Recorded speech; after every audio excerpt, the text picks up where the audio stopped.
はい、皆さんこんにちは、モノルです。今回はこちらビクトリクス、PDP のビクトリクス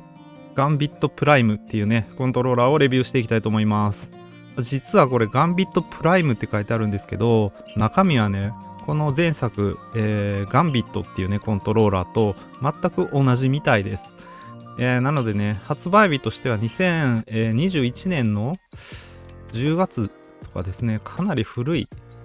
コントローラーなんですよね。で、もう3年それから経過してますけど、実はこのコントローラー有線接続のみなんですけど、めちゃくちゃ速いんですよ。で、その当時からね、速かったっていうことで、それがね、実際に私も遅延測定をやってみたんですけど、かなりね、現在のコントローラーの中でも割と速い方かなっていうんで、ちょっと気になってね、買ってみました。で、ビクトリクスのね、コントローラー全般的に、もっとね、これよりも高い、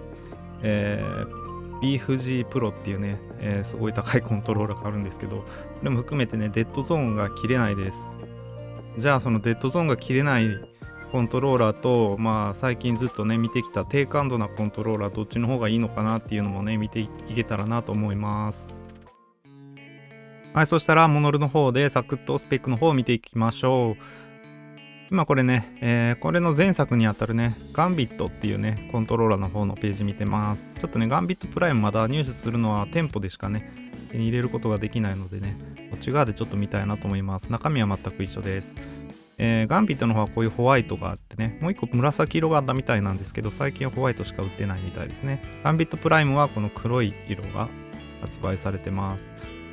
対応機種はね、PC と Xbox、One シリーズ XS ですね。で、公式認定コントローラーですね、Xbox の、有線接続に対応してます。スティックは接触式のスティックになっていて、スティックの重さは 65g フォースです。背面4ボタンか背面2ボタンね、どちらかを、付属のパネルを、背面パネルを、付け替えることでね、切り替えることができるっていう仕様になってます。はい。で、こちら、遅延の方が3ミリセカンドっていうことで、かなり速いコントローラーになってます。トリガーストップ機能ね、5段階切り替え式で、ボタンにはならないね、ストローク量が減るだけのタイプのトリガーストップになってます。有線のポーリングレートはなんと 250Hz っていうことで、250Hz なのに遅延は3ミリセカンドっていうね、すごいコントローラーですね。はい。本体重量は 243g ということでした。価格はこのガンビットの方がね Amazon で9979円ということで、これだけね速い、そして背面4ボタンもついているっていうコントローラーとしては普通の価格かちょっとね接触式スティックなんでやや割高かなっていうぐらいのところですかね。3年前のコントローラーって考えるとねちょっと高いかなっていう風に感じる方もいらっしゃるかもしれないです。はい。でですね、先ほどねお出しした遅延の測定の仕方なんですが、このようにですね全て分解していてですね、ボタンの、基板のところにある接点に、電子回路を接続してですね、ゲームパッド LA さんが配布しているソフトウェアの GPDL っていうソフトを使ってですね、電子回路を使った遅延計測っていうのを行っています。なのでですね、コンピューターから電子回路に対してですねボタンを押せっていう信号を送って、でその信号を送ったタイミングからですね、ボタンが押されて、USB ケーブルを伝ってですね、実際に Windows が、その入力を検知して、で入力が、ソフトウェアの方に、来るまでっていうのが、計測されている遅延の値になります。はい、それでこちらがね本体になります。なんかねちょっとグレーっぽくてですね、これガンビットプライムの色なんですけど、ちょっとねプラスチックの質感とかは結構チープな感じがします。そうですね、なんか言うほど高級感があるって感じではないです。最近の1万円台のコントローラーだとねもっともっと、1万円前後ですかのコントローラーはもっと高級感があるイメージありますね。このねビクトリックスのロゴとかは割としっかりね彫り込まれてて、そこがツヤがあってかっこいいですね。で Xbox 公式認定コントローラーなので、ここは X ってなってるね。スティックなんですけど、こんなねちょっと中の方がギザギザしていて、周りはツルツルしている感じのステティックになっていて、まあ、こう親指を乗せた感じはね、ちょっとね、この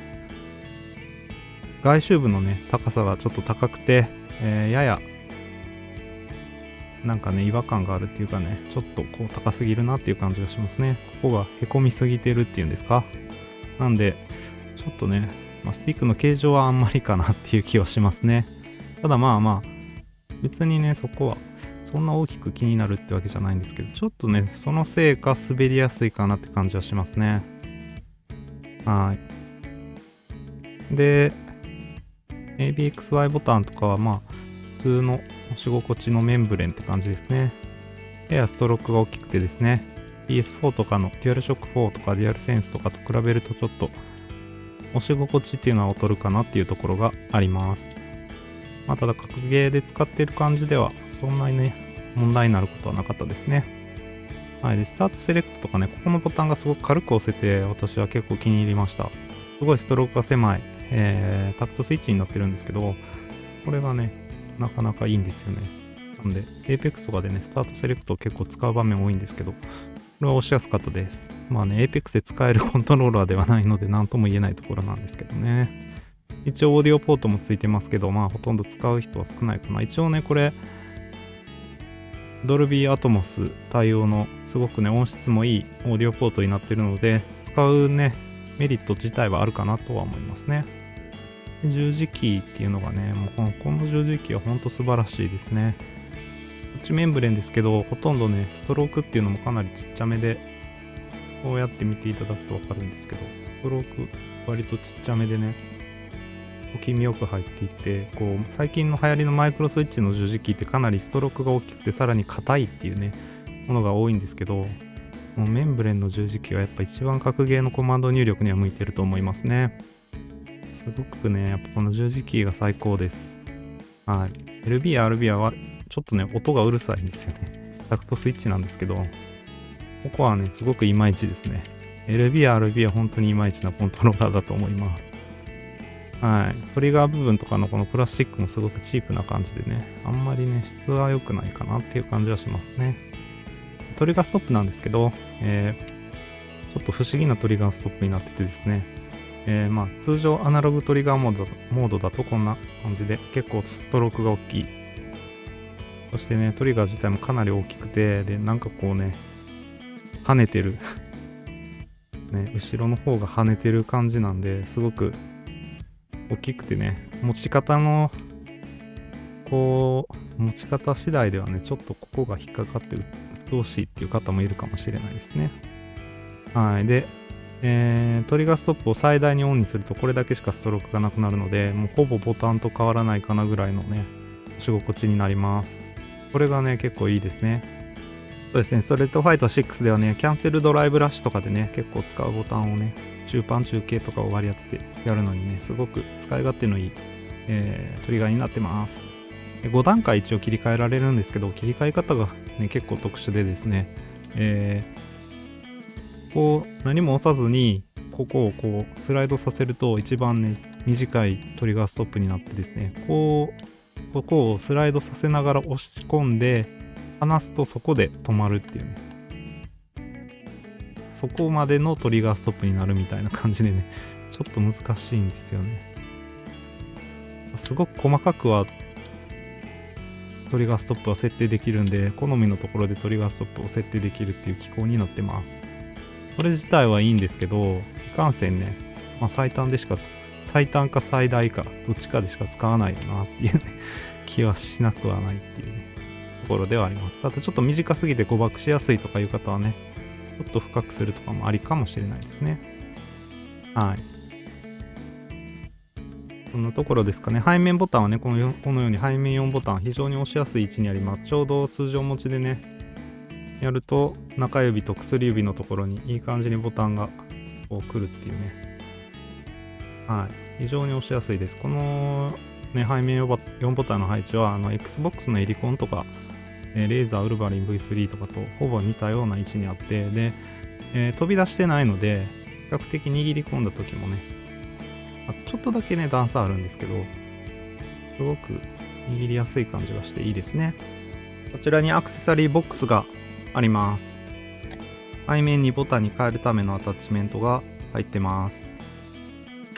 はい、背面にボタン用のパネルを、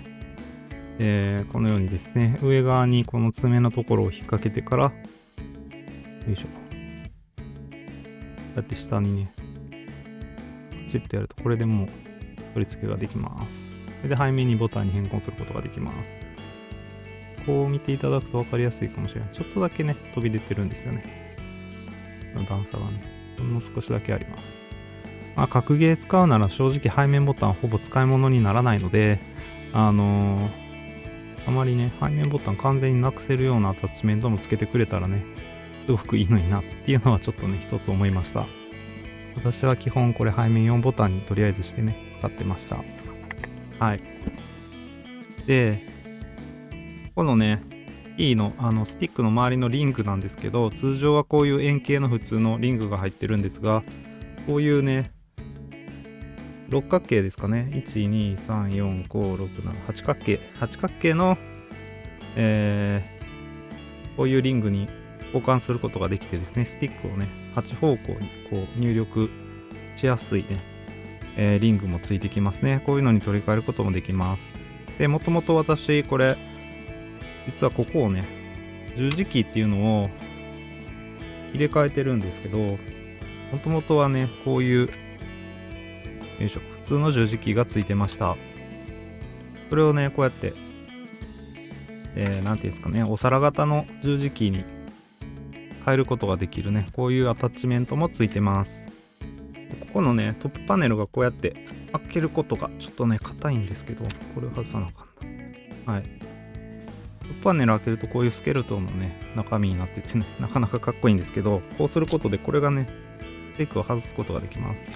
レイバーユニオン製のね、スティックモジュール、接触式スティックのモジュールですね。これ多分レインボー 2SE と同じやつかなと思うんですけど、はい。で、こういうね、ロングスティック、標準でついてるのがこれなんで、だいぶ長いですね。ロングスティックと、凸型のね、ドーム型のスティックっていうのもついてます。ドーム型スティック非常にね、ここの触り心地は良くてね、すごくグリップ感があっていいスティックになってますね。はい。で、このコントローラーなんですけど、ビクトリクスって言ったらやっぱりね、格ゲー向けの製品が結構多いイメージがあります。で、例えばアケコンとか、レバーレスのね、コントローラー、こうボタン式でこう格ゲーをやるね、コントローラーとかが結構多くてですね、このコントローラーも、まあ、スティックのデッドゾーンが切れないっていうところからも分かる通りですね、FPS ゲームとかには正直言って向いてないです。完全にね、格ゲー向けかなっていう風に割り切っちゃう方がいいかなっていうぐらいの感じのコントローラーになってます。で、それもね、この十字キーがね、このお皿型の十字キーがものすごく押しやすいっていうね、ところで、硬さも非常に柔らかくてですね、メンブレンの十字キーになってるんですけど、基本全部十字キーとかね、ABXY のボタンとかもメンブレンですし、LB、RB はタクトスイッチ。他のところはタクトスイッチですね。になってて、まあね、最近の1万円弱ぐらいのコントローラーとしてはね、作りは質素なんですけど、とにかく、ストリートファイター6ですよね、基本的にはね。まあ、格ゲー全般ですけど、ものすごくね、なかなか格ゲースティックで操作する方っていうのは結構少ない少数派かなと思うんですけど、まあ、スティックでもいいですしね、さっきの8方向にこうやって、段ができる、リングを取り付けてスティックで格ゲーやるっていうのもいいんですけど、この十字キーがとにかくすごくいいです。私も実際ストリートファイター6をこれでやってみたんですけど、これならもうあらゆるコンボをバッチリできるなっていうくらいすごくね、いい十字キーでした。まあその辺ね、さすがビクトリックスで、BFG プロなんかも、ここが6ボタンね、6ボタンにできるようなね、交換式の、ボタンがついてるんですけど、これはね、残念ながら4ボタンで LB とか RB とかね、LT、RT を使って、格ゲーをやっていくってことにはなっちゃうんですけど、それが問題なければね、格ゲーやるなら一番これがパフォーマンス的にも遅延も少ないし、十字キーもすごく使いやすくてコンボ出しやすいしっていうので、まあかなりベストな選択なんじゃないかなと私は感じました。まずはスティックのレスポンスカーブちょっと見てね、本当に FPS 使えないのかとかね、ちょっと私も気になったので調べてみたので、そちらを見ていきたいと思います。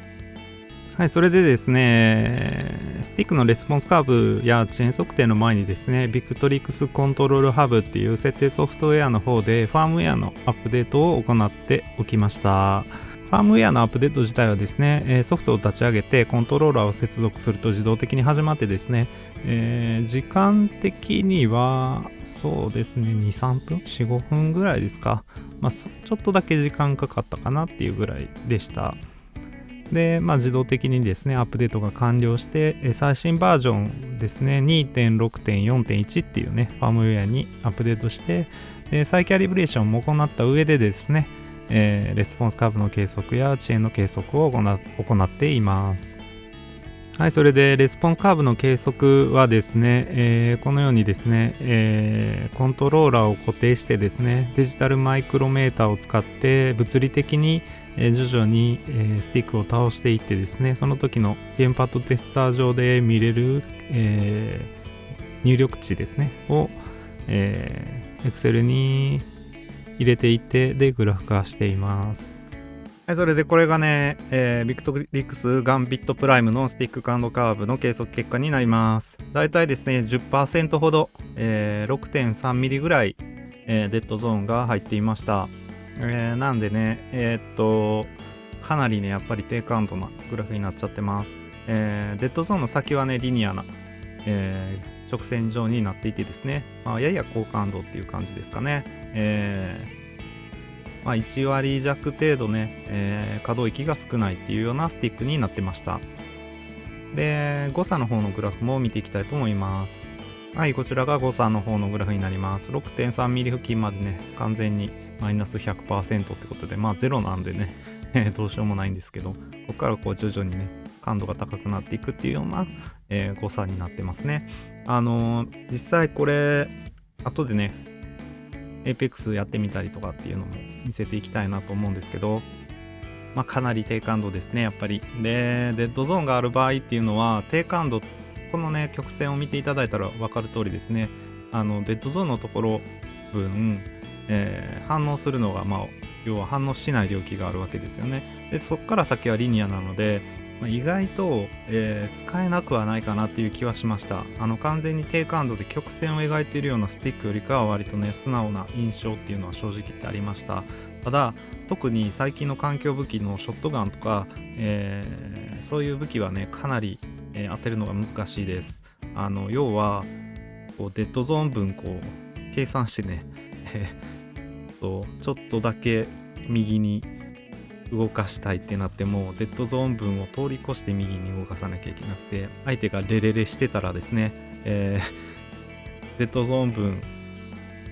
こう通り越して右、通り越して左、通り越して右っていう風にスティックを大きく動かさなきゃいけないので、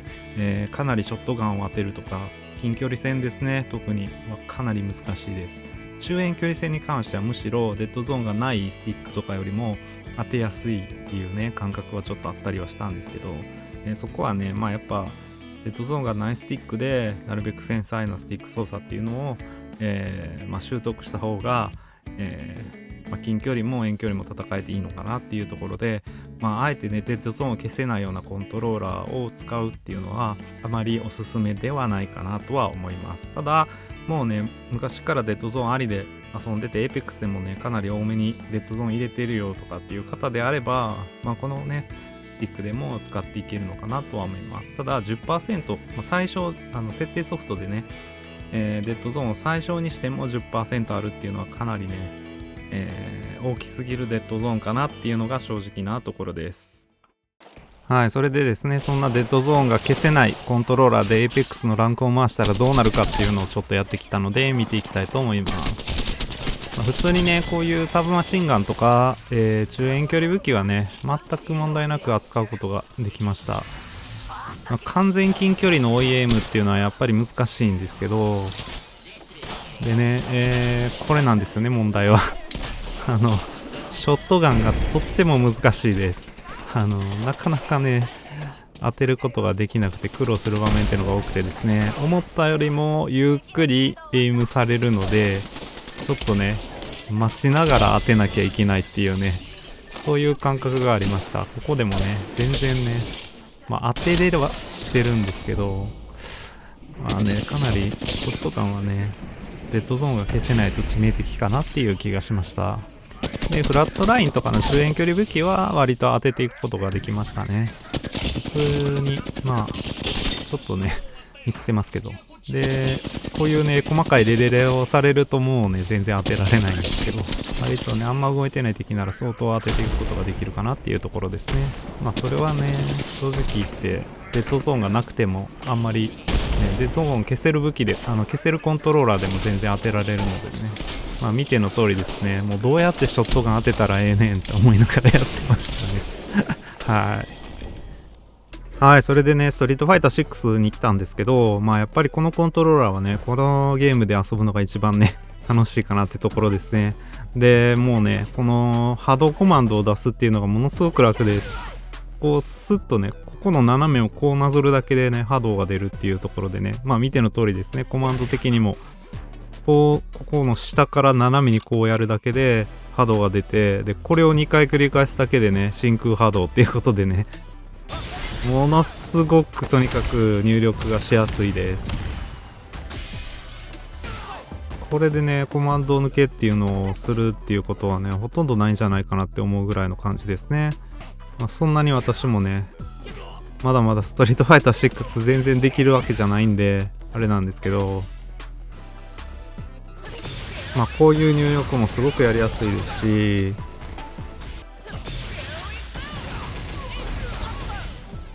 もうね、ほぼ 100中でこれが出るっていうのもね、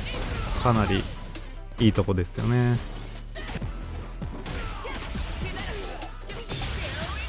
こういうコンボもね、めちゃくちゃ成功率高くできるんでね。このね、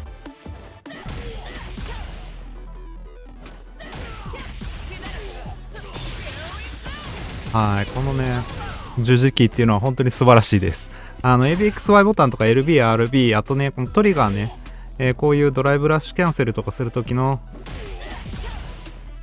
こういうね、ところもすごく押しやすくてね、いいですね。はい。それでいつも通りコンボトライアルの方もやってきたんですけど、とにかく上級3から上級5までっていうのはコントローラーによってね、私はできなかったりもしてたんですけど、このコントローラーなら全く問題なくね、もうこれまでで一番簡単にコンボトライアルをクリアできたかなっていうぐらいでね、本当に、使いやすいコントローラーでした。もうね、全くね、なんかいつもだとこう操作が抜けたり、あれどうやってたんだっけとか思ってねコマンド見直してやったりっていうとこも多かったんですけど、このコントローラーはね、なんかそれすらなくてね、なんかスムーズにね、コンボトライアルをクリアすることができました。本当に十字キーはね、これは一番やっぱ今ある中で、やっぱりBFG プロのね、十字キーと多分同じなんで、めちゃくちゃね、入力しやすい十字キーだと思います。はい、ここまで PDP ビクトリクスガンビットプライムを見てきましたが、いかがだったでしょうか。PC ですね、特にXbox でもいいんですけど、ストリートファイター6とか格ゲーをやられる方で、いいコントローラーないかなって探してる方にはとてもね、いいコントローラーだなと思いました。他にも RPG とかアクションゲームとかね、スティック操作が厳しくないようなゲームであれば全然ね、背面4ボタンついてるっていうのはかなり大きなアドバンテージになるので、いいかなっていうのと、例えばモンハンとかもね、全然これありかなっていう風に感じましたね。あとはそうですね、FPS ゲームには正直全く向いてないコントローラーっていうのが正直なところです。で、格ゲーなんですけど、3ミリセカンドの遅延ということでかなり速いので、これはね、正直すごくいいコントローラーかなっていうふうに思いました。はい、ストリートファイター6はね、もう全然これでやっていっていいかなっていうふうに思いますね。全然ね、モダン操作であればね、ここまでね、十字キーがかなり斜め入力とかしやすいね、コントローラーなので、必要ないかなっていうね、普通に純正コントローラーとかでも十分かなと思うんですけど、クラシックでね、ガンガンストリートファイター6をやっていくっていう方には、すごくいいコントローラーです。スょっとね、今後また遅延測定とかしてレビューしていきたいなと思ってるこのね、堀のファイティングコマンダーオクターですけど、こっちはね、こんな風に正面に6ボタン、マイクロスイッチのボタンがついていたりとかですね、かなり小さめなスティックで、ね、これでね、コマンド入力とかも結構できたり、十字キーもね、とにかくかなりこれもね、素晴らしい出来で、でも十字キーはね、正直言ってこっちの方が優れてるかなと思いました。ただね、こっちはね、価格がね、かなり、半分ぐらいの価格で、手に入る安いコントローラーなので、またね、こっちが遅延測定とかやってね、レビューしていきたいと思いますので、その時にね、この2台については比較できたらいいかなと思います。はい、それで私はこのモノルっていうね、ウェブサービスの管理人もやっています。今回ご紹介した PDP ビクトリックスガンビットね、旧製品にはなっちゃうんですけど、いろいろなデータとかね、価格も随時更新しています。コントローラーをね、このようにランキングしてね、載せていたりとかですね。あと、さらに、コントローラーのね、いろんな細かい比較テーブルであったりとか、絞り込みもかなり細かくできるようにしていますので、ぜひね、使っていってくださったら嬉しいです。もちろんね、お持ちのコントローラーの口コミもすごく大募集中なので、ぜひね、口コミの投稿をよろしくお願いいたします。それでですね、次回の動画はこちらですね。マチェニケっていうメーカーの G5 Pro V2 10th Anniversary バージョンです。TMR スティックを採用しているね、コントローラーで非常にね、評判がいいということでね、こちらの製品ね、国内では流通していなくて、アリエクスプレスから個人輸入するっていう形にはなってしまうんですけど、その評判の良さっていうのをね、でちょっとね、レビューしてみたいなと思って購入してみました。コメントいただいてですね、とてもね、これがリニアな TMR スティックっていうことで、気になりますっていうね、コメントいただいてね、それもきっかけでちょっと購入してみたんですけど、実際どうなのかっていうのをね、次回の動画では、検証していきたいと思います。以上、モノルでした。ご視聴ありがとうございました。また次回の動画でお会いしましょう。バイバイ。